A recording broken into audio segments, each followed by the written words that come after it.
So, Scotty, we were double checking on bleeding the brakes because we got one of those things which I explained. A vacuum bleeder for brakes, literally. So we got fluid all the way to the back now, which is a good thing. The biggest issue was it turns out we had a stuck air bubble in the master cylinder. Mm-hmm. It happens.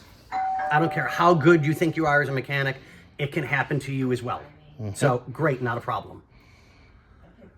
Well, one of the crush washers, which I'll spin the camera around so you can actually see, is no good. So, and I mean, it doesn't take much for those to go bad. It just really doesn't. No, unfortunately, when they get shipped, if they get nicked. Oh, yeah. It's all it takes is a small whatever, and they're done. They're toast. That's it. So we're going to do those on this side, and then we're bleeding it, trying to get air out of the system. And guess what starts? This side as well. So it's a bad batch of washers. I don't know if they got too far crushed. I'm not sure. Don't know if it's a vendor issue. No clue. But I'll go to GM and get some washers, and we'll go from there. But at least we got air or fluid to the back.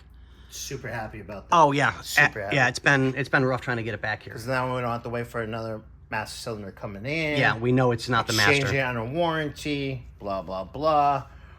Actually, the boss man will be a lot happier too. Yeah, and so will the owner of the car.